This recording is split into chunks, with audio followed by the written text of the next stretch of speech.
تمہید، تاریخ بائبل کا مطالعہ کیوں کریں؟ یہ ایک مناسب سوال ہے۔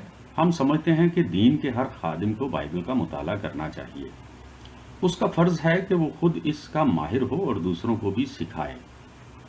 تمام مسیحی لوگوں کو اپنی روحانی ترقی اور تربیت کے لیے بائبل کا مطالعہ کرنا چاہیے، مگر تاریخ بائبل کے باقاعدہ کورس کو کالج کے نصاب میں کیوں شامل کیا جائے؟ اس کی چند وجوہات ہیں۔ نمبر 1، کیونکہ بہت لوگ بائبل سے وسیع واقفیت رکھتے ہیں۔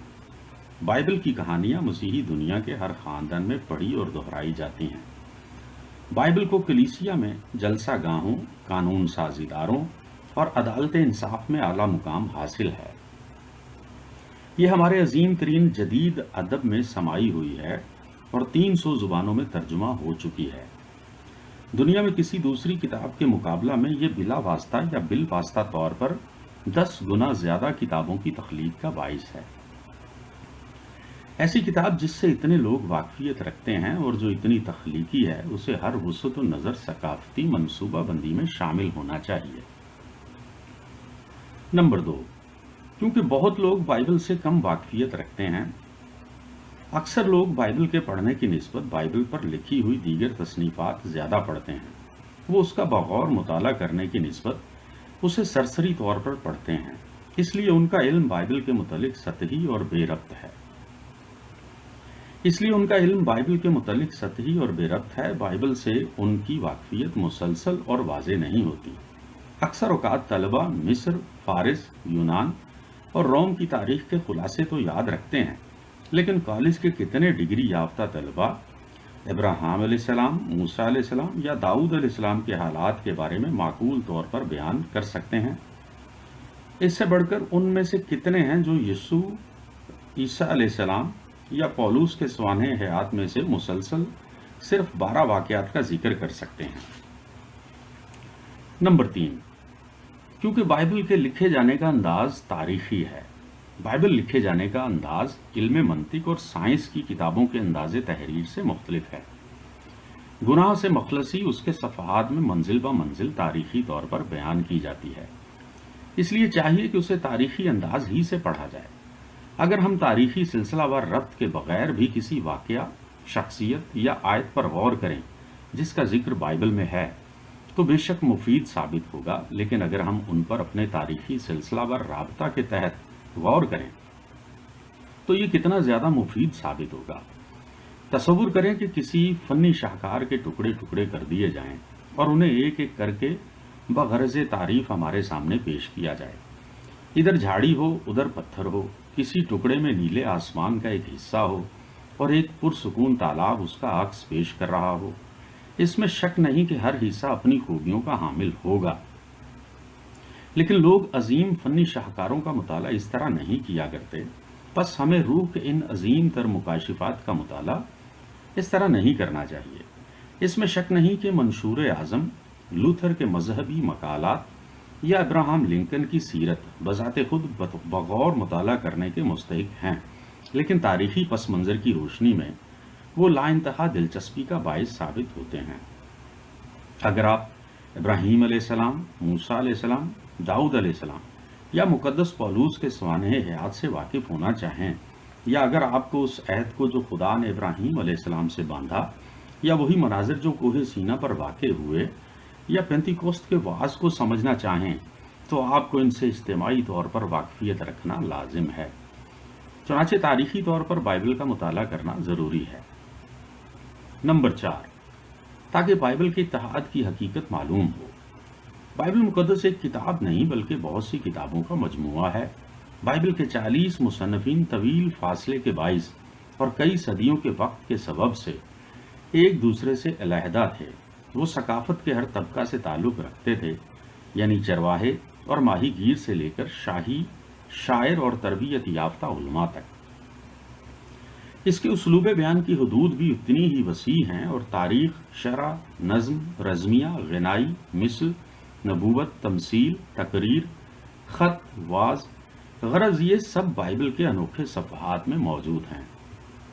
اس کے علاوہ یہ 40 مصنفین اکثر اوقات اپنا کام کرتے وقت ایک دوسرے کی تحریر سے ناواقف تھے، اس کے باوجود بائبل مقدس ایک ہی کتاب ہے، ان 40 مصنفین نے گو غیر ارادی طور پر پھر بھی حقیقی یکدلی اور مشترک مقصد سے اپنا کام انجام دیا ہے۔ الہی مقصد کی بلا وقفہ ڈوری یعنی انسان کی مخلصی جو الہی قربانی پر مبنی ہے، اس مخلصی کی کرمزی ڈوری بائبل کے ہر کتابچہ سے ہو کر ان 66 کتابچوں کو ایک ہی کتاب میں مجلد کرتی ہے۔ یہ مقصد حصہ بہ حصہ زمانہ بہ زمانہ آشکارا ہوتا ہے۔ پہلے پتی، پھر بالیں، پھر بالوں میں تیار دانے۔ تصویر میں مسیح ہی ناظر کا نقطہ نگاہ ہے۔ تمام سلسلے خواہ اس فردوس سے جس سے ہم آدم کے رتبہ سے گرنے کے سبب سے محروم ہیں شروع ہو کر آگے کی سمت پر ہوں، خواہ وہ اس فردوس سے جو قائم ہونے والا ہے شروع ہو کر پیچھے کی سمت پر ہوں، تمام کے تمام اس ہی کی شخصیت پر آ ملتے ہیں۔ مسیح علیہ السلام ہی کلید ہے، اس کے بغیر سب کچھ منظم، خوبصورت و متحد ہے، اور اس کے بغیر سب کچھ درہم برہم ہے۔ نمبر 5، کیونکہ بائبل انسانی تاریخ کی کتاب ہے۔ کوئی شخص جو اپنی جنس کی تاریخ سے بے خبر ہے وسیع ثقافت کا دعویٰ نہیں کر سکتا۔ شخصی شجاعت اور حماقت دونوں کے عظیم ترین اسباق اور تمام زمانوں کی اعلیٰ ادبیات سب تاریخ میں سمائی ہوئی ہیں۔ زمین پر بسنے والی قابل ذکر نسل انسانی میں سے بائبل مقدس عبرانیوں کے آغاز اور ان کے نشیب و فراز کا بیان غیر معمولی انداز سے مکمل طور پر کرتی ہے۔ ان کی تاریخ کا سلسلہ ہر قدیم زمانے کی عظیم قوم کے عروج و زوال کے ساتھ باہم وابستہ ہے۔ یوں بائبل مقدس میں یکے بعد دیگرے کسدستان، مصر، اسور، بابل، فارس، مقدونیہ اور روم کے تاریخی بیان پائے جاتے ہیں۔ نمبر 6، تاکہ بائبل پر اعتقاد رکھنا محفوظ رہے۔ بچپن کے ہزار ہا تصورات کو ہم بالغ ہو جانے کے سبب سے ترک کر دیتے ہیں۔ فرض کیجئے کہ سالوں کی غیر حاضری کے بعد ہم اپنے بچپن کی رہائش گاہ دیکھنے واپس جاتے ہیں۔ سب کچھ کس حد تک تبدیل ہو چکا ہے، وہ پرانا گھر، وہ جانوروں کا طویلہ، وہ کھیت جن میں ہم کھیلتے یا کام کرتے تھے، وہ چھوٹا پہاڑ جس کی ڈھلان پر سے ہم کھیلتے پھسلتے تھے، وہ ندی جہاں ہم تیرتے اور مچھلیاں پکڑتے اور موسم سرما میں اس کی منجمد سطح پر کھیل کے لیے پھسلتے تھے۔ غرض یہ کہ یہ سب کچھ اب ہمیں کم تر محسوس ہوتا ہے کیونکہ ہماری ظاہری اور باطنی زندگی کے افق وسیع ہو چکے ہیں۔ بچپن کے دیگر تصورات کے ساتھ ساتھ یہ خطرہ ہوتا ہے کہ ہم وہ ایمان بھی جو بچپن میں پیدا ہوا چھوڑ دیں جو ہم اپنے باپ دادا کی بائبل مقدس پر رکھتے ہیں۔ یہ خطرہ اس پر مبنی ہے کہ فی الحقیقت ہم بائبل مقدس سے ناواقف ہیں، اس لیے ہمارے ایمان کی حفاظت اسی میں ہے کہ ہم بائبل سے وسیع اور عمیق واقفیت حاصل کریں۔ تاریخ بائبل کا مقصد۔ اس کا بنیادی مقصد مذہبی ہے۔ تمام تاریخ میں مذہب اہمیت رکھتا ہے۔ وہ فن، شاعری، قانون، دستور، خاندانی زندگی اور اکثر بڑی جنگوں کے ساتھ باہم وابستہ ہوتا ہے۔ پھر بھی اکثر اوقات اسے اتفاقی اور غیر ضروری سمجھا جاتا ہے۔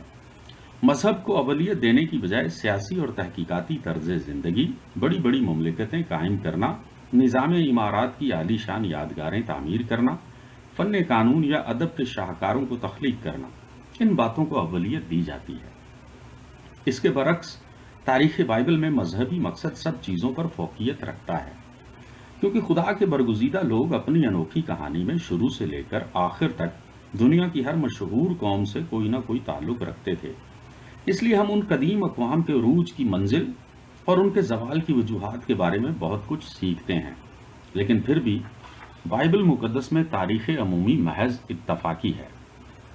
بائبل مقدس کا اہم ترین بنیادی مقصد یہ ہے کہ حقیقی مذہب کا آغاز اور اس کی تاریخی نشوونما 3 عظیم منازل میں بیان کرے، یعنی قدیم بزرگوں کی منزل، یہودیوں کی منزل اور مسیحیوں کی منزل۔